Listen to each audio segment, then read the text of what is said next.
예수님께서 분명히 1세기에는 한 인간이셨고 또 저와 여러분들이 만약에 1세기에 살아있었다면 그 예수님을 절대로 주님으로 인식하지 못했을 것입니다. 왜냐하면 저희와 똑같은 모습을 가지고 똑같이 우리와 말을 하면서 똑같은 음식을 먹고 33년을 사신 한 인간이셨기 때문에 그렇습니다. 그런데 저와 여러분은 사실은 지금 너무나 당연하게 그 예수님을 주로 고백합니다. 여러분이 주라는 말은 그 당시에 대체적으로 크게 두 가지 의미를 가졌다고 볼 수 있습니다. 우선은 이 그레코 로만 사회에서 이 주라는 표현은 나보다 아주 높고 존귀한 사람, 특별히 로마의 황제를 칭하던 1세기의 그런 용어였어요. 그러니까 이것은 황제 혹은 높은 어떤 사람을 칭하는 용어였고, 이 주라는 칭호는 동시에 유대인들에게 있어서는 하나님을 부르는 대용어였습니다. 하나님을 부르는. 여러분, 우리가 기도할 때 주님 이렇게 기도를 하시는 분들이 있습니다. 그죠? 그래서 우리가 하나님을 완곡하게 부르는 그 용법이죠. 유대인들은 구약 성경을 당시에 가지고 있었어요.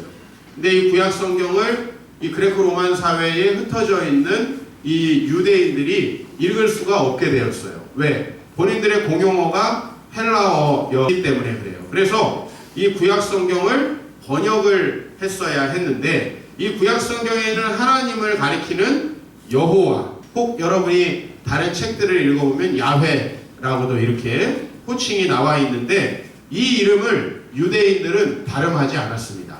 부르지 않았단 말이에요. 왜? 하나님의 이름을, 그 신성한 이름을 인간이 부르는 것을 굉장히 꺼려했기 때문에. 그래서 이 여호와 혹은 야훼라는 단어를 구약 성경을 헬라어로 번역을 할 때, 구약 성경을 헬라어로 번역할 때 뭐로 번역을 해야 될 것인가?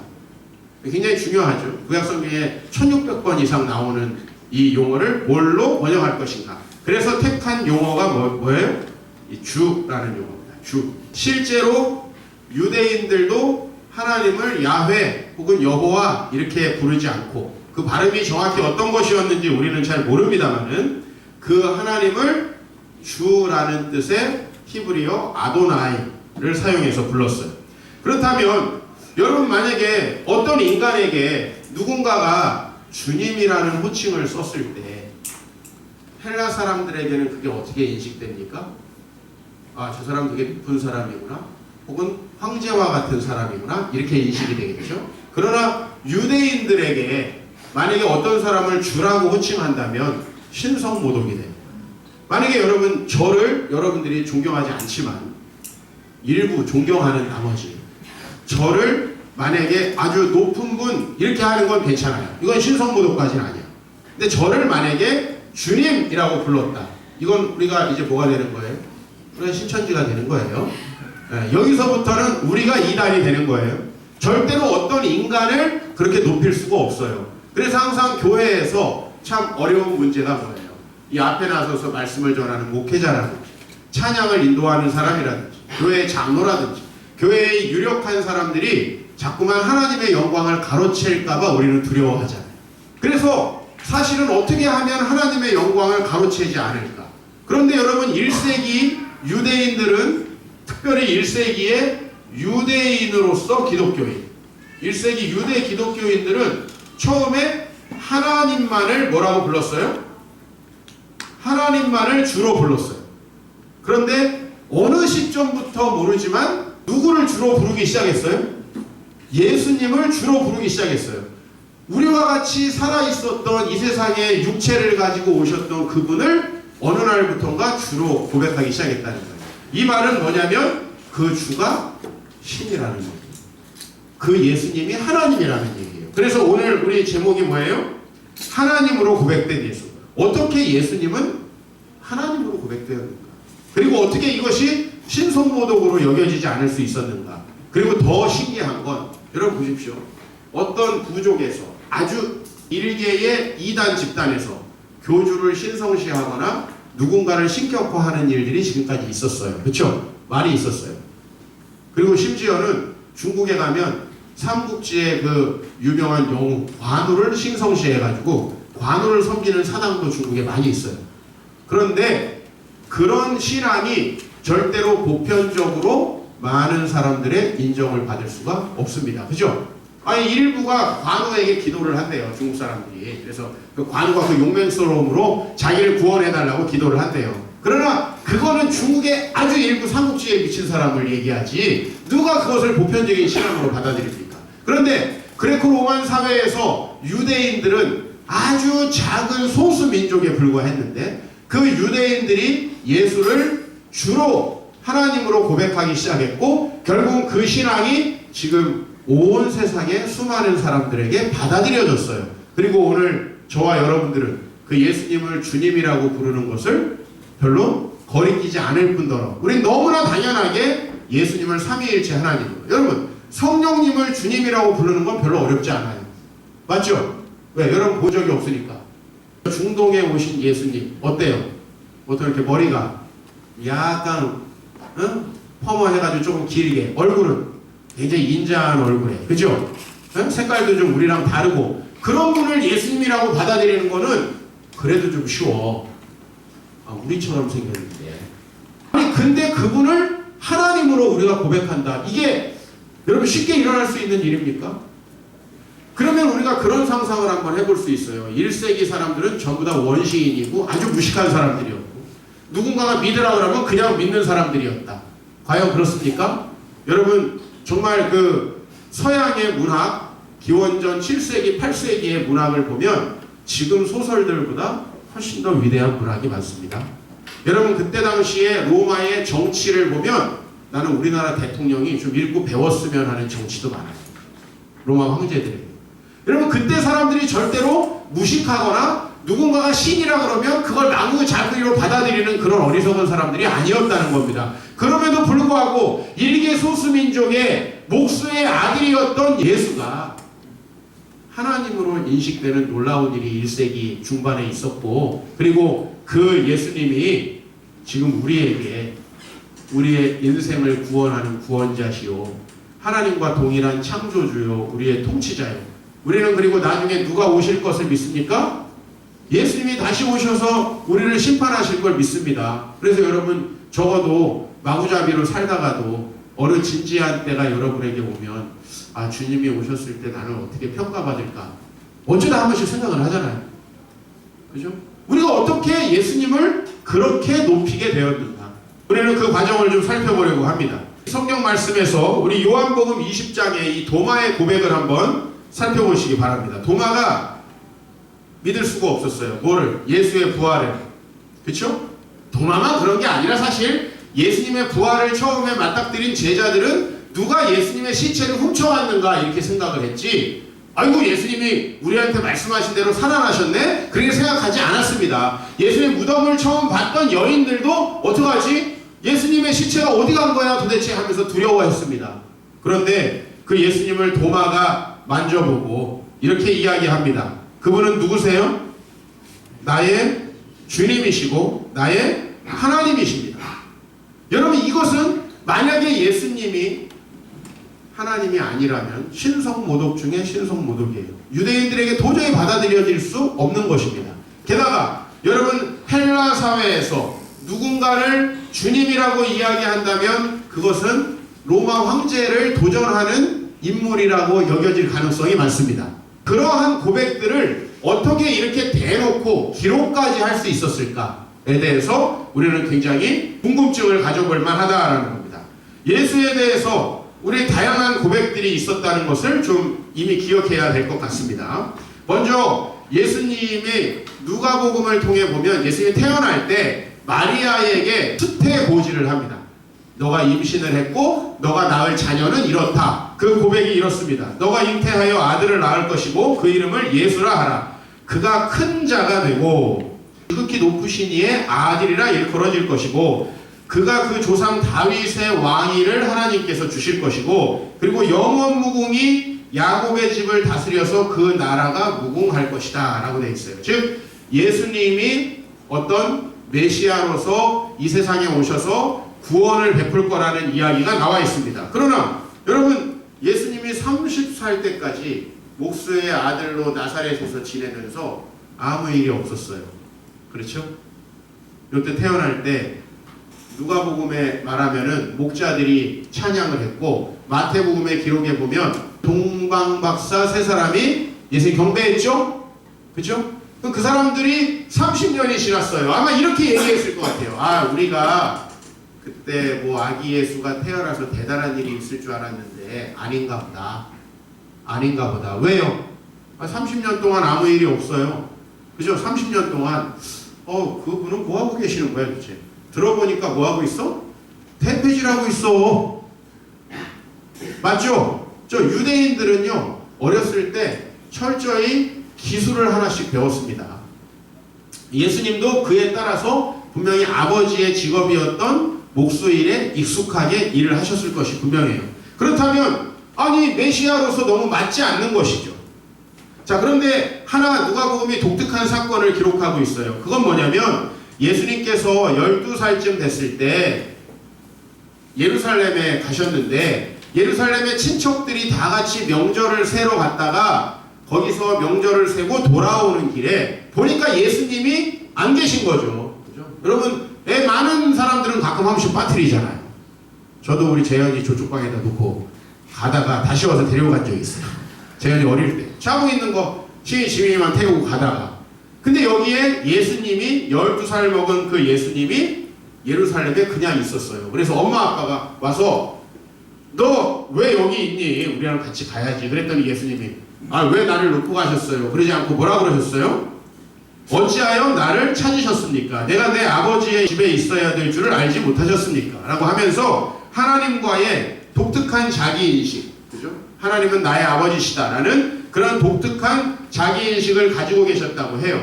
그럼에도 불구하고 아무도 예수님이 30살이 될 때까지 그를 메시아나 주로 고백하지 않았습니다. 그런데 예수님의 공생애가 시작됐습니다. 하나님 나라가 가까이 왔다, 회개하라고 전파하기 시작했습니다. 그리고 그에게 제자들이 몰려들었습니다. 그리고 3년의 공생애 시간을 마치고 제자들에게 예수님이 이렇게 물어봐요. 너희는 나를 누구라 하느냐라고 물어봤더니 베드로가 뭐라고 답해요? 여러분이 다 아는 구절이잖아요. 뭐라고 답해요? 주는 그리스도시고 살아계신 하나님의 아들이십니다. 마가복음에는 이렇게 기록하고 있어요. 너희는 나를 누구라 하느냐 했더니 베드로가 뭐라고 대답했어요? 주는 그리스도십니다. 그러면 많은 사람들이 이거 두 구절은 왜 다릅니까? 라고 얘기하는데 이건 똑같은 말이에요. 왜냐하면 살아계신 하나님의 아들이 그리스도란 뜻이거든요. 하나님이 보내신, 살아계신 하나님이 이 땅에 구원을 주시려고 보내신 메시아다, 이런 뜻이에요. 이 그리스도라는 말이. 그래서 여러분, 우리가 이 구절을 좀 더 정확하게 번역을 하자면, 주는이 아니라 선생님은 혹은 당신은 살아계신 하나님의 아들 그리스도십니다, 이런 말이에요. 이런 말이에요. 그러니까 이 살아계신 하나님의 아들을 빼도 동일한 고백이 되는 거예요. 주는 그리스도시다. 이 말은 무슨 말이에요? 하나님께서 우리 조상들에게 약속하신 대로 당신을 메시아로 보내가지고 당신을 통해 우리를 구원하려고 하시는 바로 그분이시군요 라고 고백을 한 거예요. 근데 이제 문제는 뭐냐면, 여러분, 예수님 이전에도 유대인들이 어떤 인물을 메시아라고 생각했던 적이 많았거든요. 예수님 이전에도, 예수님 오시기 전에도. 그렇다면 자, 이제 예수님을 고백을 했어요. 메시아다 이렇게 고백을 했어요. 그런데 사람들이 계속 생각을 했겠죠. 진짜 메시아일까? 그분은 과연 진짜 우리를 구원하실 분이신가? 그리고 여기에서 그리스도라는 말은 인간으로서의 이 세상에 오신 메시아를 이야기하는 고백이었어요. 왜냐하면 당시에 유대인들이 메시아라고 고백할 때 거기에는 당신이 하나님입니다 라든지 당신이 신입니다 이런 의미는 없어요. 그런 의미는 없고 당신은 우리 민족을 구원할 메시아이시군요 라고 고백을 했어요. 그러면 이제 중요한 게 뭐예요? 그분이 정말 그러한 분인가 라고 하는 게 중요하죠. 그런데 일주일이 지나지 않아서 이 모든 고백들이 무효화되는 일이 벌어졌어요. 뭐예요? 예수님이 십자가에 죽으신 거예요. 여러분, 예수님에게 어떤 고백들이 있었습니까? 요한복음 1장에 보면은 안드레가 자기 형제에게 메시아를 만났다, 그를 메시아로 기대합니다. 그리고 어떤 병든 자가 나와서 예수님을 높은 분으로 고백합니다. 여기서 주여라고 하는 건 하나님이라는 뜻은 아니에요. 여기서 주여라는 것은 당신 높은 분, 나를 구원해 주실 수 있지 않습니까? 라는 요청이에요. 그리고 우리는 마태복음 21장에 많은 사람들이 예수님을 이렇게 고백하는 걸 봐요. 아, 예수님은 갈릴리 나사렛에서부터 온 선지자구나, 이렇게 고백하는 걸 봐요. 즉 예수님에 대해서는 다양한 고백들이 있었어요. 다윗의 자손이라는 고백도 있었어요. 또 예수님은 메시아라고 하는 제자들의 고백도 있었어요. 그리고 예수님이 가르치시는 걸 보니까 정말 하나님의 말씀을 전하는 세례 요한과 비슷해. 그래서 그를 선지자라고 하는 고백도 있었어요. 근데 이러한 다양한 고백들이 있었지만 결론은 뭔지 아세요? 모두가 실망해버렸어요. 왜요? 죽으셨거든요. 여러분, 유대인들에게 있어서 예수님 죽으면 안 돼요. 많은 메시아 운동이 다 뭐로 끝났냐면 죽어서 끝났어요. 죽어서. 메시아라고 생각했던 인물이 죽어서 끝났어요. 예전에 한번 이야기했지만 AD 132년부터 135년까지 로마의 항거에서 혁명을 이루었던 시몬 바르 코프바라는 사람, 그 사람도 많은 사람들이 메시아로 따랐는데 죽으면서 사라졌어요. 그가 메시아라고 하는 신앙이. 근데 예수님이 메시아로 고백됐는데 죽으시다니요. 거기에서 모든 믿음들이 사실은 끝나게 된 거예요. 그가 주님으로 고백되기는커녕 그는 하나님이 보내신 메시아 역할도 제대로 하기 어렵다라고 이렇게 인식되었단 말이에요. 예수님의 제자들이 어떤 반응을 보였는지 아시죠? 우선 요한복음 21장에 보면 7명이 뭐하러 갔어요? 고기나 잡자. 그죠? 메시아 운동을 포기하고 고기나. 엠마오로 두 제자들은 어떻게 했어요?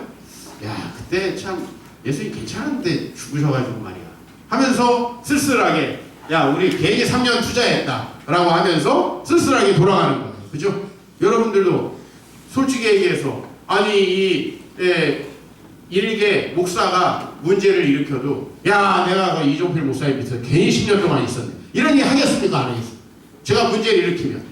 근데 여러분, 예수님께 모든 인생을 걸었던 제자들이 예수님이 딱 죽으시니까 아니구나 라고 생각을 한 거예요. 그런데 그 예수님이 정말 하나님의 아들이고 유일한 존재이고 구원을 가져다 주실 메시아라고 하는 것을 다시 인식하기 시작한 게 언제예요? 예수님의 부활 이후예요. 자, 우리는 분명히 예수님이 부활하시기 전까지는 추론할 수 있어요. 자, 예수님을 많은 사람들이 선지자, 혹은 위대한 사람, 혹은 메시아, 혹은 다윗의 자손, 뭐 이렇게 기대했습니다. 그렇죠? 근데 예수님이 그렇지 않구나 라고 실망하는 것, 여기까지 우리가 납득이 돼요. 충분히.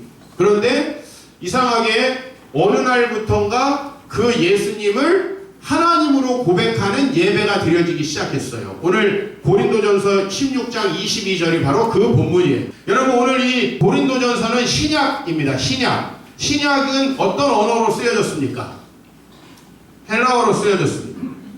그러면은 여러분이 헬라어로 쓰여졌는데, 그러면 예수님과 예수님의 제자들 그리고 여러 유대인들이 사용하던 언어는 무엇입니까? 이거는 아람어입니다. 히브리어랑 비슷한 아람어. 왜냐하면 유대인들은 BC 7세기부터 아수르에 잡혀가고 바벨론에 잡혀가고 그리고 많은 그레코로만 사회에 흩어지면서 자기 언어를 잃어버리고 동방 지역에 살아가던, 유대인 지역으로부터 동방 쪽에 살아가던 사람들은 주로 아람어를 사용했어요. 그리고 서쪽에 살던 그리스 로마 지역에 가까운 소아시아 지역에 살던 사람들은, 이집트 지역에 살던 사람들은 다 헬라어를 사용했어요. 그러니까 히브리어를 이제 다른 많은 사람들이 사용하지 않게 된 거예요. 그런데 제가 오늘 이 얘기를 왜 복잡한 얘기를 하냐면, 오늘 여기 우리 주여 오시옵소서라는 말은 사실은 헬라어로 이렇게 기록되어 있지 않아요. 이 본문은 마라나타라고 기록이 되어 있어요. 마라나타. 근데 마라나타는 헬라어가 아니거든요. 여러분, 요즘에 우리가 한국말로 번역하는 책 중에서 너무 우리에게 익숙한 용어나 중요한 용어는 어떻게 해요? 번역하지 않고 원어를 그대로 사용합니다. 그죠? 여러분도 아마 여기 각자 자기의 전문 분야에서 번역하지 않고 사용하는 언어가 있을 거예요. 우리도 코람데오라는 말이 있어요. 코람데오. 우리 기독교에. 이게 라틴 말로 하나님 앞에 그런 뜻이에요. 하나님 앞에. 늘 코람데오 정신으로 살자 이렇게 얘기합니다. 하나님 앞에 정신으로 살자 이렇게 얘기하는 사람 아무도 없어요. 왜 그렇죠? 너무나 유명한 말이라서 라틴 말을 전혀 모르는 사람들도 신학을 하면 전부 다 알아요. 무슨 말을? 코람데오라는 말을 다 알아요. 여러분 저기 가끔가다 교회에서 하는 카페 에클레시아라는 카페들이 많아요. 에클레시아가 헬라어로 교회인데 그것을 굳이 번역하지 않고 그냥 사용을 합니다. 여러분 초대교회에서 많이 사용하던 말이 마라나타예요. 마라나타라는 말 들어보신 분? 다 들어봤죠? 왜냐면 찬양에 있어요. 마라나타 주 예수여 오시옵소서. 이 마라나타는 뭐냐? 아람 말인데 아람어인데 이 아람어로 마라나타는 우리 주여 오시옵소서 혹은 우리 주가 오셨습니다 라는 뜻이에요. 근데 여러분 그러면 왜 이것을 헬라어로 번역하지 않았을까요? 자 지금 이 고린도전서를 쓰는 사람 바울입니다. 바울이 지금 헬라어를 쓰고 있습니다. 근데 거기다가 외래어를 집어넣은 거예요. 우리식으로 말하면 번역 안 하고 외래어를 집어넣은 거예요. 제가 여러분 가끔 가다가 설교 시간에 외래어나 부득이하게 헬라어 히브리어를 쓸 때가 있습니다. 근데 그런 용어들은 대체로 기독교인들이 아는 용어들이에요. 여러분들 이미 뭘 알아요? 아람어를 알아요. 여러분 아람어 몰라요? 알아요? 예수님이 십자가에서 뭐라고 하셨어요? 그렇지, 그게 아람어예요. 엘리 엘리 라마 사박다니, 이게 아람어예요. 그리고 예수님이 소녀에게 뭐라고 그랬어요? 달리다 굼, 이런 게 아람어예요. 이런 거는 번역을 하지 않고 그냥 넣었어요.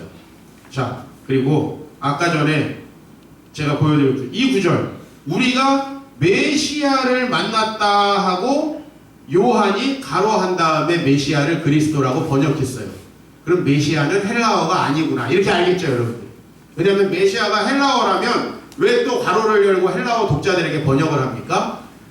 메시아는 헬라어가 아니에요. 이렇듯이 여러분 오늘 예수님을 마라나타라고 하고 고백했는데 그렇다면 이 용어는 이미 고린도전서의 독자들이 다 뭐하는 언어다? 다 알고 있다 이거죠. 다 알고 있을 뿐만 아니라 엄청나게 많이 사용한다. 그죠? 사용하고 있다. 여러분 이미 교회에서 외래어 많이 사용해요. 우리가 주님을 찬양합시다 이런 말보다는 어떤 말 많이 해요? 할렐루야. 이미 우리 이런 말들은 그냥 우리 말처럼 신중하게 사용하죠. 많은 학문적인 용어들을 우리가 그렇게 사용합니다. 사실은 번역하지 않고 전문 분야에 들어가는. 그렇다면 오늘 이 고린도전서의 독자뿐만 아니라 많은 사람들은 뭘 알고 있었을 것이다? 마라나타라는 걸 알고 있었다. 그럼 이 마라나타는 무슨 뜻이냐? 여기에 마르라는 말.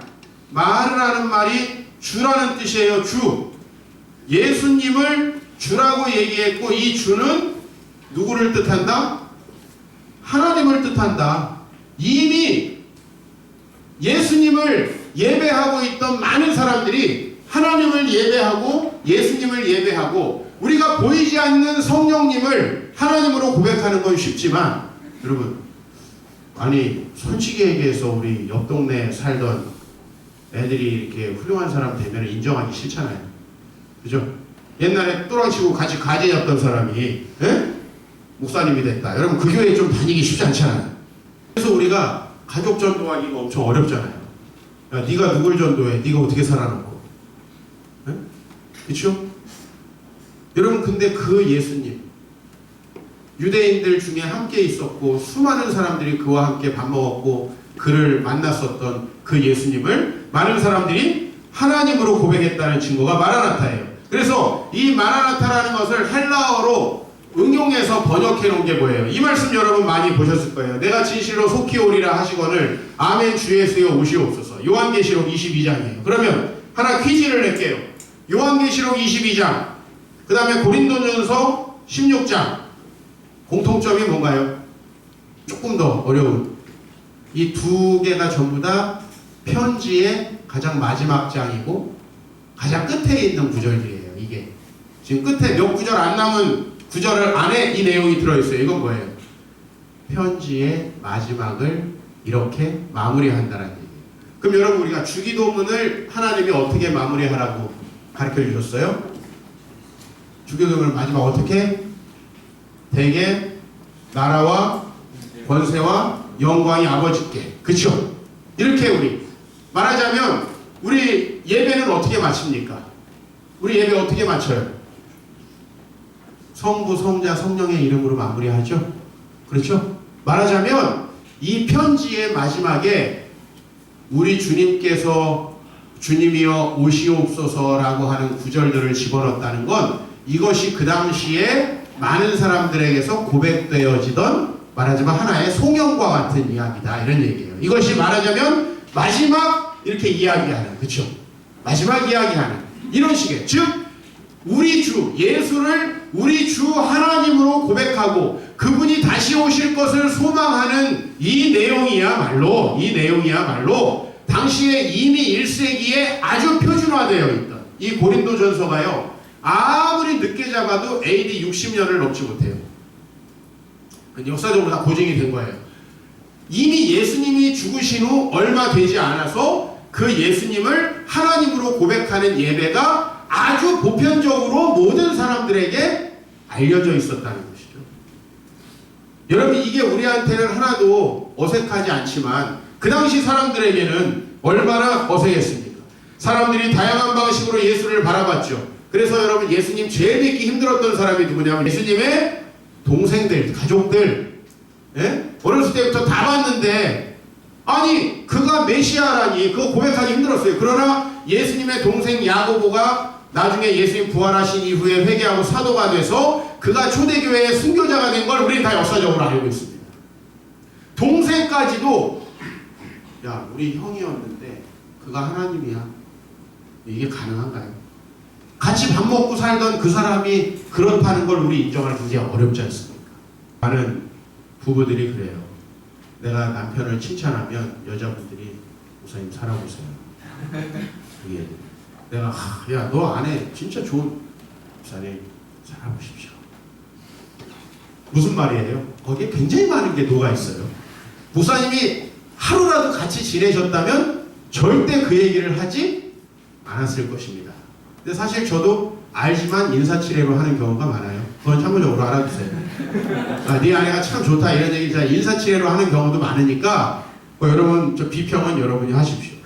그래서 우리는 이 빌립보서 구절을 좀 주목해서 보려고 합니다. 바울이 빌립보 성도들에게 이렇게 이야기를 합니다. 우리 같이 읽어볼까요? 시작. 하나님이 주를 지극히 높여 모든 이름 위에 뛰어난 이름을 주사라. 하늘에 있는 자들과 땅에 있는 자들과 땅 아래에 있는 자들로 모든 무릎을 예수의 이름에 꿇게 하시고 모든 입으로 예수 그리스도를 주라 시인하여 하나님 아버지께 영광을 돌리게 하셨느니라. 여러분, 예수를 주라 시인했다. 이거는 놀라운 말입니다.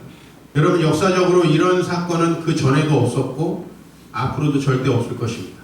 이 세상을 창조하신 하나님이 우리에게 유일한 신앙을 주셨고 그 신앙은 하나님이신 예수님이 이 세상에 직접 오셔서 계시하셨습니다. 이거보다 더 확실하게 여러분들이 믿음을 가질 수 있는 내용은 없다고 봅니다. 하나님께서 그에게 지극히 뛰어난 이름을 주셨습니다. 예수의 이름을 모든 무릎이 그 앞에 꿇게 하셨습니다. 예수 그리스도를 주라 시인하게 하셨습니다. 바로 이때부터 이제 예수님 제자들은 다시 예수님의 이야기를 정리하기 시작했어요. 여러분, 신약성경 뭐로 시작합니까? 제일 처음에 마태복음으로 시작합니다. 그러나 사실상 신약성경이 제일 먼저 기록된 것은 갈라디아서나 데살로니가 전서라고 많은 학자들이 동의합니다. 무슨 얘기죠? 좀 뒤에 있지만 편지들이 먼저 쓰여졌어요. 근데 그 편지들의 하나같이 예수님을 주라고 고백하는 내용들이 인사의 앞뒤에 나와요. 심지어는 우리 주여 오시옵소서라고 하는 마라나타라는 전형적인 표현들이 편지의 마무리 인사로 나오고 있다는 거예요. 무슨 얘기냐면 이미 그 편지들이 쓰여지기 한참 전부터 사람들은 예수님을 하나님으로 고백하고 그가 하나님이다. 그가 하나님이다. 그가 우리를 창조하셨고 우리를 지금도 통치하시고 우리를 심판하시고 우리를 최종적으로 구원하실 그 하나님이시다 라고 하는 것을 고백하기 시작했다는 것입니다. 어떤 의심들이 드십니까? 난 여러분들의 모든 의심이 사라질 때까지 계속 설교를 할 건데요.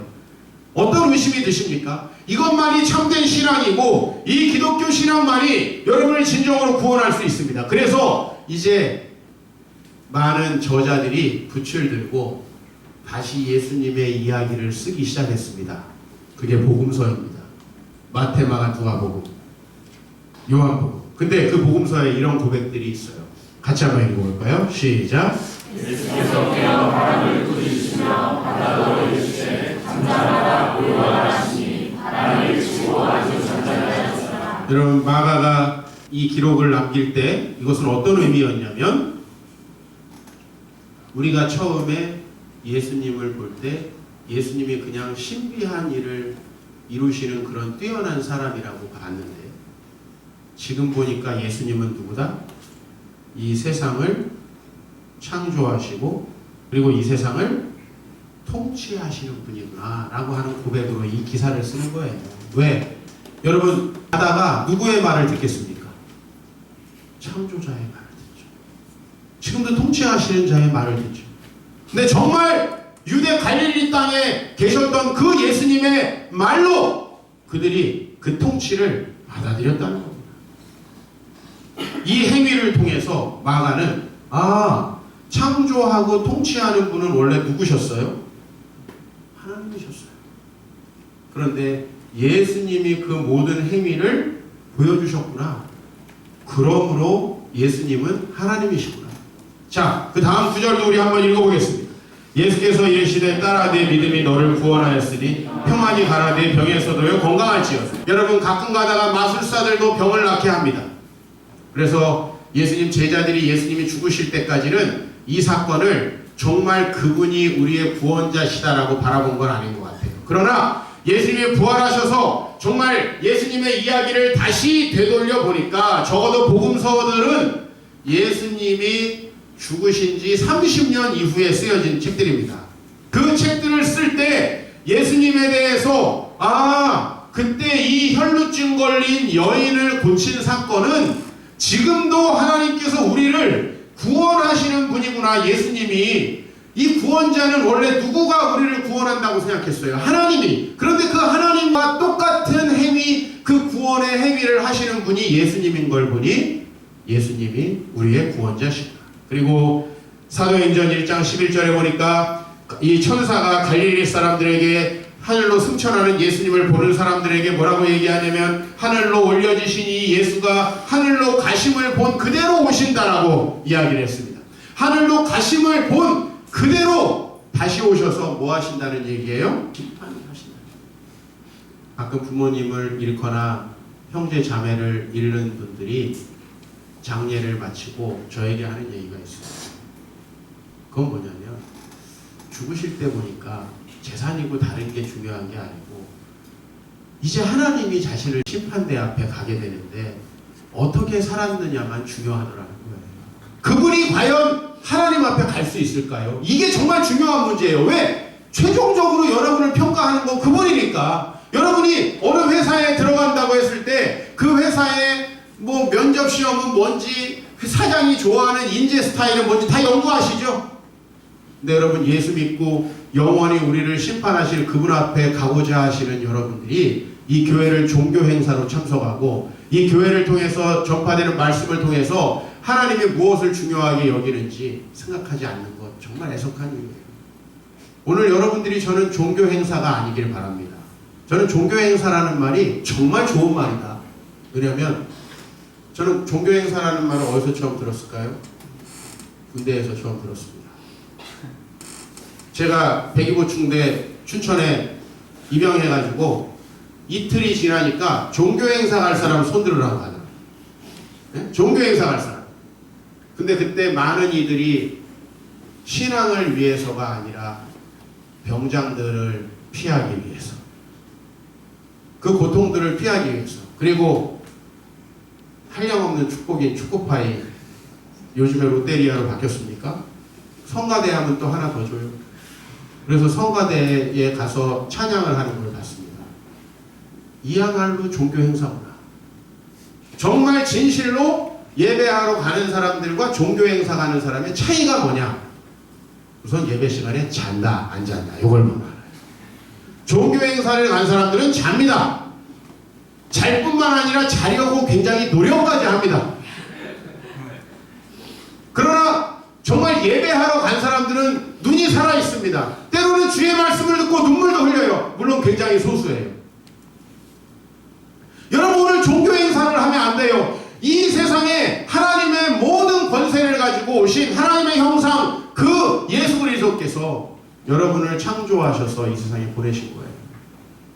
여러분을 창조하셔서 야 이렇게 살다 와라 보냈더니 개판 세판 살면서 돈에 그냥 이 세상 그냥 먹는 거에만 신경 쓰고 세상 것만 추구하다가 돌아오면 나중에 여러분은 어떻게 심판하겠습니까?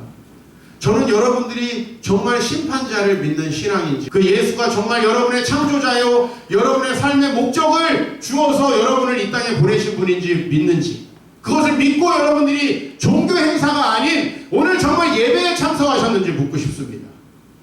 그리고 오늘 이 시간 그 하나님이 여러분을 통치하고 계신데 과연 여러분들은 그분의 이 통치를 두려워하고 계신지, 여러분이 뭔가 일을 많이 벌려놨는데 하나님께서 멈춰라 하면 그거 다 동결되는 거예요. 네? 여러분이 공부 수십 년 했는데 하나님이 야 그거 이제 필요 없게 됐다 하면 필요 없는 거예요. 여러분의 인생, 여러분의 운명이 여러분 계획대로 되지 않는다는 걸 오늘 고백하십니까? 하나님의 손에 있다는 걸 고백하십니까? 여러분이 그 물질을 위해서 그거 돈 좀 벌고 집을 살려고 그렇게 악착같이 사람들을 돕지 않고 이기적으로 살아도 하나님이 불어버리시면 끝난다는 거 믿으십니까 정말? 종교 행사 하지 맙시다. 우리를 창조하고 통치하시고 우리를 특별히 구원하셔서 여러분에게 이 땅에서 유일하게 복을 주실 수 있는 분, 여러분이 죽음 이후에도 영원한 하나님 나라에서 영원 복락을 누리게 하실 분, 그분이 유일하게 하나님과 우리 주 예수 그리스도라는 걸 믿으십니까? 그렇다면 여러분, 우리 다시 한번 이 고백을 바라보면서 이 도마의 고백이 여러분의 고백이 되길 바랍니다. 그분은 나의 주님이시고 나의 하나님이십니다. 여러분, 이것은요 소름 끼치게 놀라운 고백이에요. 어떻게 나랑 같이 3년 동안 먹고 자던 사람을 하나님이라고 고백할 수 있습니까? 그렇죠. 이건 도저히 그분들에게, 그 1세기 기독교인들에게 그가 정말 그렇게 인식되지 않았다면 이럴 수 없는 것이죠. 사랑하는 성도 여러분, 예수를 주로 모시고 살아가길 바랍니다. 저는 누차 이야기합니다. 정기적으로 교회 나오고 여러분들이 주님 앞에 정해진 10분의 1 헌금하고 여러분 이런 것으로 여러분들이 종교생활 다 했다고 생각하지 마십시오. 그것은 여러분의 삶이 동반되지 않는 한 정말 종교행위에 불과할 수 있습니다. 삶이 동반되지 않는 한 여러분이 정말 여러분의 인생의 목적이 그분에게 있다는 걸 고백하시고 사시기 바랍니다. 아직도 못 찾으셨다면 부끄러운 줄 알고 그걸 찾기 위해서 직장생활보다는 거기에 매진을 하시고 그걸 찾기 위해서 아직도 못 찾았다면, 그리고 그분이 여러분을 지금도 통치하고 계신다면 여러분의 모든 것 그분의 손에 맡겨드리고 그분이 어떻게 사용하실지에 대해서 고민하셔야 합니다. 말 잘한다고 잘난 척하지 마세요. 그분이 어떻게 사용하시려고 여러분을 그렇게 만드셨는지 생각해 보시기 바랍니다. 잘생겼다고 잘난 척하지 마십시오. 예쁘다고 돈이 많다고 여러분이 똑똑하다고 다른 사람 무시하면 정말 나쁜 사람입니다. 하나님은 다른 사람 무시하라고 여러분을 똑똑하게 만들어준 적 없습니다. 그거 가지고 열심히 다른 사람들 지혜롭게 하고 도움하고, 건강한 사람들 교만해서 다른 사람들 돕지 않으면 안 됩니다. 여러분의 건강은 다른 사람, 연약하게 창조된 사람들 도우라고 주신 겁니다. 그 하나님이 여러분을 구원하시고 심판하신다는 걸 믿으시고 정말 그분을 의지하시길 바랍니다. 그리고 우리 오늘 마지막 말씀으로 전도서 12장 말씀을 좀 읽길 원합니다. 전도서의 12장은 마지막 장입니다. 이때 이렇게 전도자가 고백을 합니다. 일의 결국을 다 들었으니 하나님을 경외하고 그의 명령들을 지킬지어다. 저는 오늘 여러분들에게 예수님이 하나님이라고 소개했습니다. 그 예수님은 여러분들의 주님이시고 그분이 우리를 창조하신 분, 그분이 우리를 통치하시는 분, 그분이 우리를 구원하시고 우리를 심판하실 유일한 분이십니다. 우리는 그러므로 하나님이신 예수님의 말씀을 순종해야 합니다. 이것이 우리 인생의 본분입니다. 왜냐하면 그 하나님이신 예수님은 모든 행위와 모든 은밀한 일을 선악간에 심판하실 것이기 때문에 그렇습니다. 오늘 종교의 행사에 오지 아니하고 진실로 예배자로 이 자리에 여러분들이 오셨다면 여러분들이 예수 그리스도를 하나님으로 고백하고 그분이 여러분을 창조하셨고 그래서 여러분은 그분의 목적대로 살아가고 그분이 여러분을 통치하시기 때문에 여러분들은 그분의 말씀대로 살아가고 그분이 여러분을 구원하셨기 때문에 그분에게만 소망을 두고 그분이 여러분을 심판하실 것이기 때문에 면접을 준비하는 것보다 100배 1000배 열심히 그분의 최종 심판을 준비하게 될 것입니다. 그런 참된 성도가 되시길 바랍니다. 그리고 여러분의 삶으로 성도라는 것을 입증하실 수 있길 바랍니다. 하나님이 여러분을 복 주실 것입니다.